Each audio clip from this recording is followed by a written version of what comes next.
और फिर मैं आपसे पूछना चाहूंगा अरुण पन्नालाल जी कि आपने किस आधार पर, कौन सी सोशल मीडिया में, किस प्रोफाइल में, किस प्लेटफॉर्म में इस पोस्ट को देखा जिस पोस्ट को आप एक बार नहीं 2 बार पोस्ट कर चुके हैं। 1 मार्च को हम उन लोगों के बहू बेटियों की इज्जत से खेलेंगे, चौराहे में उन लोगों के साथ अश्लीलता करेंगे। आप लोगों को जबरन हर एक घर में घुसना होगा, उनकी बहू बेटियों को छोड़ना मत, सभी को भ्रष्ट कर डालना है। माताओं, बहनों और बेटियों को नग्न घुमाना, वाकई में अरुण जी, क्या आपने थोड़ा भी अनुसंधान किया? दोस्तों, इस व्यक्ति को तो आप जरूर जानते होंगे, आदेश सोनी, जिसके ऊपर ये आरोप लगाया गया था कि इसने एक ऐसी भड़काऊ पोस्ट डाली है क्रिश्चियन लोगों के लिए जो कि बहुत ही घिनौनी है, जिसमें इस बात का दावा किया जा रहा है कि 50,000 हिंदू छत्तीसगढ़ के 3 गांव के अंदर जहां पर क्रिश्चियन लोग रहते हैं वहां पर जा कर के उनका नरसंहार करना है, उनकी बहन बेटियों के साथ बेअदबी करनी है, बलात्कार करना है और साथ में उनको बिना कपड़ों के घुमाना है। ऐसे ऐसे दोस्तों जो है इसके ऊपर आरोप लगा था कि इसने ऐसा अपने एक पोस्ट में लिखा है, क्योंकि उन तीनों गांव के अंदर गौ हत्या होती है तो ऐसा ये लोग करेंगे वहां पर जाकर के 50,000 हिंदुओं को ले जा करके। हालांकि दोस्तों, इस व्यक्ति ने फिर सोशल मीडिया पर आकर के बोल दिया था कि वो मेरा अकाउंट नहीं, चाहे साइबर क्राइम, साइबर पुलिस जो है इसकी जाँच कर ले, मैंने ऐसा कोई भी पोस्ट नहीं लिखा है। और मैं आपको बता दूं, जो हमारे छत्तीसगढ़ के एक बड़े निडर व्यक्ति है जिनकी सचमुच में मैं बहुत रिस्पेक्ट करता हूं, अरुण पन्नालाल जी, उन्होंने इसकी पोस्ट को लेकर के कुछ वीडियोस बनाई थी। आप जानते हैं हमने भी बनाई थी कि ये पोस्ट गलत है, कार्रवाई होनी चाहिए। अब उसी पोस्ट के ऊपर दोस्तों इस व्यक्ति ने कुछ और बातें बोली हैं और अरुण पन्नालाल जी से कुछ सवाल पूछे हैं।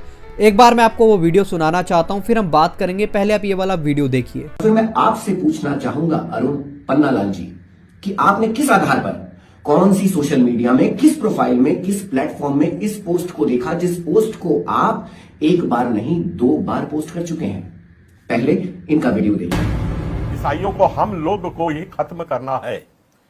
1 मार्च को हम उन लोगों के बहू बेटियों की इज्जत से खेलेंगे, चौराहे में उन लोगों के साथ अश्लीलता करेंगे। आप लोगों को जबरन हर एक घर में घुसना होगा, उनकी बहू बेटियों को छोड़ना मत, सभी को भ्रष्ट कर डालना है।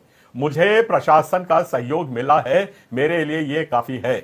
जहां कहीं भी ईसाई लोग नजर आएंगे, घर में घुस के सबको काट डालना, कोई भी प्राणी बचने नहीं पाए।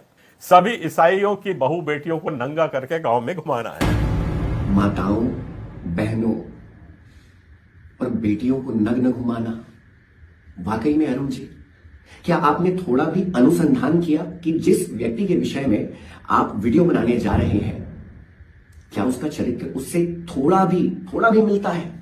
अरे कुछ तो ऐसा आरोप लगाते जिस पर लोग विश्वास कर पाते। अरुण जी, आपने बहुत बड़ी गलती कर दी है, बहुत बड़ी गलती। एक बात मैं पूछना चाहूंगा सर्व समाज से, विशेषकर क्रिश्चियन समाज से यह प्रश्न बनता है कि आपको, चलिए मान लिया कि आपके समाज के एक प्रतिष्ठित, एक समझदार कहे जाने वाले व्यक्ति के द्वारा आपको एक वीडियो प्राप्त हुआ। उस वीडियो में आपने कुछ ऐसे कटे हुए अंश देखे जिस अंश पर एग्रेशन था, और मेरा एग्रेशन है, मैं स्वीकार करता हूं, मेरा एग्रेशन है उन गौ हत्यारों के विरुद्ध, और उसे कोई कम नहीं कर सकता क्योंकि वह मेरी मां है, नंदी जी मेरे पिता स्वरूप है। इस पर हमको स्वयं विचार करना चाहिए। सभी ईसाई समाज के व्यूअर्स से कहना चाहूंगा जितने लोगों ने अभद्र टिप्पणी की है, मैंने क्षमा कर दिया था आपकी इस गलती को, किंतु दोबारा अंग्रेजी में आपने पोस्ट डाली। किस बात की लालसा है, किस बात की भूख है इस आयु में आकर, कि सब कुछ जानने के बाद भी, सब कुछ मानने के बाद भी आपने इंग्लिश में दोबारा इसे पोस्ट किया। दोस्तों, मैं आपको एक जरूरी सूचना देना चाहता हूं। यदि आप परमेश्वर की सेवकाई को करते हैं, चाहे आप कहीं से भी परमेश्वर की सेवकाई को कर रहे हो, लेकिन अगर आपके पास ऑर्डिनेशन नहीं है, एक पास्टर होने का प्रमाण नहीं है, आपको शादी पढ़ने के लिए एक लाइसेंस चाहिए, आपको मुर्दा गाड़ने के लिए लाइसेंस चाहिए, तो आप हमसे संपर्क कर सकते हैं इस दिए गए नंबर पर। हम आपको पास्टर होने का ऑर्डिनेशन सर्टिफिकेट बनवा करके देंगे, जिसके द्वारा आप मुर्दा भी गाड़ सकते हैं, शादी भी पढ़ सकते हैं और परमेश्वर की सेवकाई को भी कर सकते हैं। आपके पास ये एक प्रूफ होगा कि आप परमेश्वर के दास हैं, आपके पास एक प्रॉपर ऑर्डिनेशन सर्टिफिकेट है। अगर आप ये ऑर्डिनेशन सर्टिफिकेट लेना चाहते हैं, स्क्रीन पर अभी आपको नंबर दिख रहा है, आप हमसे जरूर संपर्क करें। आप इस ऑर्डिनेशन सर्टिफिकेट को बहुत कम फीस दे करके प्राप्त कर सकते हैं। आप इंडिया से कहीं से भी हो, बाहर से कहीं से भी आप हमसे संपर्क कर सकते हैं। अभी दोस्तों आपने ये वाला वीडियो देख लिया और सुन लिया, आपको पता लग चुका होगा कि जो ये आदेश सोनी नाम का व्यक्ति है वो इस बात को बोल रहा है कि अरुण पन्नालाल जी उसको ज़बरदस्ती टारगेट कर रहे हैं। आपने इस वीडियो को देख लिया है अच्छे से।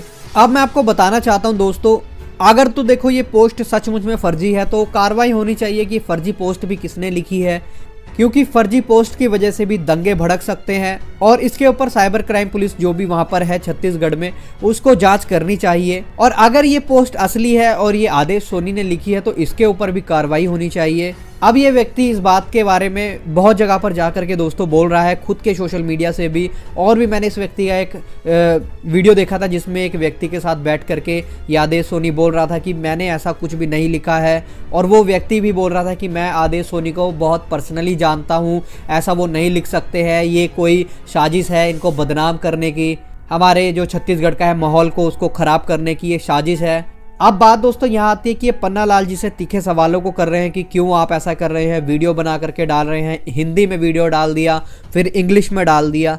मैं आपको एक बात बता दूं दोस्तों, जो अरुण पन्नालाल जी हैं उनकी रिस्पेक्ट मेरी नज़रों में इसलिए बहुत ज़्यादा है क्योंकि जब विरोध होता है तो बहुत सारे मसी लोग जो हैं वो दुबक जाते हैं, साइड हो जाते हैं और किसी के लिए भी आवाज़ उठाने में बहुत डरते हैं। लेकिन मैंने अरुण पन्नालाल जी को काफ़ी सालों से देखा है, वो बिल्कुल भी डरते नहीं हैं। उन्होंने जब भी विरोध हुआ है वो डट करके सामने आए हैं, उन्होंने खुलकर वीडियो के अंदर जो अपनी वो वीडियोस बनाते हैं उसके अंदर दबा करके विरोध किया है, विरोधियों का, उनकी बातों का, जो वो तरह तरह के आरोप मसी लोगों पर लगाते आए हैं उनका। ठीक ऐसा ही दोस्तों जब उनके पास आदेश सोनी की ये वाली पोस्ट गई तो उन्होंने इसका भी रिप्लाई दिया, हिंदी में भी इंग्लिश में भी। अब आदेश सोनी को इस बात को लेकर के बड़ी परेशानी है कि मेरे लिए ऐसी वीडियोस क्यों बनाई जा रही हैं। मैं मानता हूं अगर आदेश सोनी ने ये पोस्ट नहीं लिखा है तो बिल्कुल भी ऐसी वीडियोस अब नहीं बननी चाहिए, लेकिन ये बात भी तो पता लगनी चाहिए कि आखिर ये पोस्ट लिखी किसने, किसकी इतनी हिम्मत हो गई कि वो छत्तीसगढ़ के अंदर 3 गाँव के अंदर 50,000 हिंदुओं को ले जा करके, बहन बेटियों को जो है इस तरीके से प्रताड़ित करेगा और बलात्कार करेगा, बिना कपड़ों के घुमाएगा। किसकी ऐसी हिम्मत हो गई है कि वो ऐसी बातों को सोशल मीडिया पर खुलेआम लिख रहा है बिना किसी पुलिस के, बिना किसी कानून के डर के। बाकी दोस्तों आपका इन सब बातों के बारे में क्या सोचना है जरूर अपनी राय कमेंट में लिख करके बताइएगा। और अगर आप भी पन्नालाल जी को बहुत पसंद करते हैं जरूर वीडियो पे लाइक कर दें। परमेश्वर पन्नालाल जी को बहुत आशीष दे, लंबी उम्र दे। और मैं आपको बताना चाहता हूं दोस्तों, अगर आप ऑर्डिनेशन सर्टिफिकेट लेना चाहते हैं, आप सेवा करते हैं, तो स्क्रीन पर नंबर आपको दिख रहा है, आप फ़ोन करके अपना ऑर्डिनेशन सर्टिफिकेट ले सकते हैं। इस सर्टिफिकेट से आपको ये सहूलियत होगी कि अगर आपके ऊपर कभी कोई विरोध होता है, कोई भी आपके ऊपर तरह तरह के आरोप लगा देता है धर्मांतरण के या किसी भी प्रकार के, तो आपके पास एक प्रूफ होगा कोर्ट में दिखाने के लिए कि मैं एक पास्टर हूं, मैं कोई धर्म परिवर्तन नहीं करता हूं बल्कि यीशु मसीह का प्रचार करता हूं। तो आप ले सकते हैं सर्टिफिकेट। बाकी मिलते हैं फिर किसी और नई वीडियो में किसी और नए टॉपिक के साथ। तब तक के लिए सबको जय मसीह की। प्रभु आपको बहुत आशीष दे।